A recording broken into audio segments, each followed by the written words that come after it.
Morning Business, le débat. Le moral des ménages recule, Nicolas Dose. C'est ce que nous dit l'INSEE. Alors, je vais laisser Jean-Marc se réjouir dans un instant. Moi, je vais en rester juste aux informations dont on dispose depuis hier. Alors, on a un niveau de morale des ménages français qui est le niveau des Gilets jaunes et le niveau du confinement de mars-avril 2020. Je crois que ça veut tout dire. Donc, ça veut dire que l'envie de consommer recule, principalement à cause de l'inflation. Et la guerre en Ukraine aussi participe. Alors, il y a un phénomène qui est marquant, c'est que normalement, quand il y a une présidentielle, il y a toujours un phénomène, une bouffée d'optimisme. Ben là, elle ne se produit pas. Donc, ça veut dire que la présidentielle n'y change rien. Et on constate que la part des ménages qui pensent que l'inflation est durable ne cesse d'augmenter. Donc 4 observations brèves avant de laisser la parole à Jean-Marc. Aujourd'hui, le recul du moral des ménages va avoir un effet sur la consommation. La part des ménages qui prévoyaient un achat important est en train de reculer très nettement. Ensuite, ceux qui pariaient sur un vaste mouvement des épargnes, vous savez, la montagne d'épargne, enfin de cash accumulé plutôt, pendant Covid, on allait avoir un mouvement de consommation qui allait être décuplé grâce à ces milliards accumulés. Ces gens-là seront très probablement démentis par les faits. Troisième observation dans les chiffres de l'INSEE, la peur du chômage remonte un peu. Alors, elle est très très très en dessous de sa moyenne de long terme. Donc, c'est quand même pas quelque chose de dominant, mais la peur du chômage remonte un peu. Et donc, quatrième observation, selon toute vraisemblance, la croissance du deuxième trimestre sera un peu inférieure à ce qui était prévu jusqu'ici.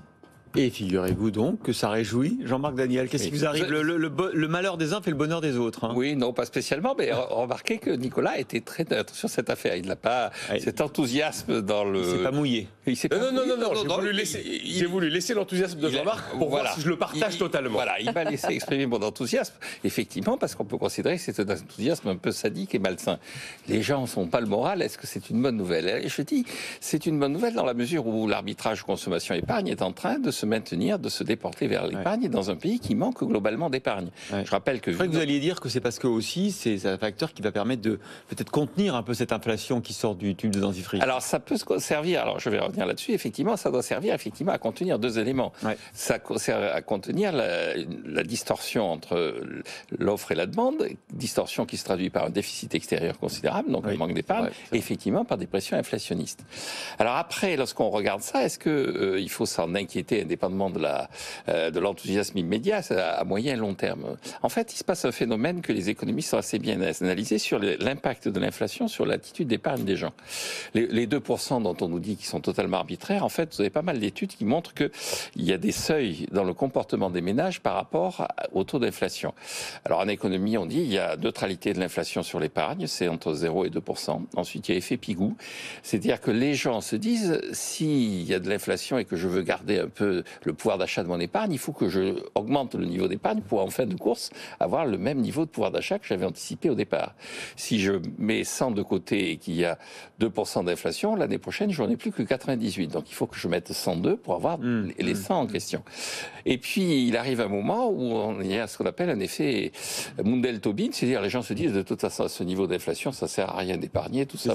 Et donc il faut que je consomme. On est plutôt dans la phase effet Pigou, c'est-à-dire on est entre l'inflation qui est l'inflation raisonnable, et puis l'inflation, les gens commencent à se dire mon Dieu, il faut que je claque le fric parce que de toute façon, à la vitesse à laquelle il s'érode, ça sert à rien d'épargner. De quel taux ça ou on flambe alors, on commence à flamber, effectivement. Les études, ça dépend des pays. En zone euro, on considère que c'est entre 8 et 10% qu'on commence à se lâcher. Bon. Alors, tant qu'on n'en est pas là, heureusement, en zone euro, je pense que sur le plan de la théorie économique, finalement, l'effet Pigou se retrouve. Et donc je m'en réjouis à deux titres. Premièrement, dans un pays qui manque d'épargne, c'est pas mal un peu de se calmer sur la consommation. Et puis, pour une nouvelle fois que la théorie économique est au rendez-vous, mon Dieu, comme c'est agréable pour un économiste. Avec Jean-Marc, l'économie se régule toujours toute seule. Je trouve ça merveilleux, l'enthousiasme de Jean-Marc Daniel, l'enthousiasme de l'expert et de l'économiste, qui est en décalage complet avec la perception des gens et la vie des gens. Jean-Marc jubile avec des concepts que très peu de gens maîtrisent, parce que vous comprenez les équilibres entre épargne et investissement, la balance des paiements courants, et vous avez la vie des gens qui est complètement aux antipodes de tout ça. Ils s'inquiètent, ils ont un petit peu peur du chômage, la vie est plus cher, comment on va faire? Ah, les fins de mois. Et je crains malheureusement que, en termes de gestion politique de cette histoire, ce soit le politique qui l'emporte beaucoup plus que l'économiste, avec ces observations parfaitement validées par la science académique, et qu'à mon avis, on est parti pour balancer des coups de pouce au pouvoir d'achat beaucoup plus longtemps que prévu. Vous avez vu ce que font les Espagnols? Ils ont débloqué 16 milliards d'euros, dont 6 milliards d'euros d'aide directe aux ménages. Ils baissent de 20 centimes le litre de carburant. Je crains malheureusement que ce soit plutôt cette conséquence-là que l'on observe à court terme, beaucoup plus que la réjouissance de la théorie. Il faut que mes collègues espagnols envoient une lettre au Premier ministre en lui rappelant ce que c'est que l'effet Mundell-Tobin. Vous avez vu, même chez nous, le président réélu Emmanuel Macron, on voit bien sa priorité des prochaines semaines et prochains mois, ça sera les primes de pouvoir d'achat plus que la réforme des retraites. Mais à la sortie du métro, demandez aux gens ce qu'ils pensent de l'effet Mundell-Tobin pour voir. Faisons le test.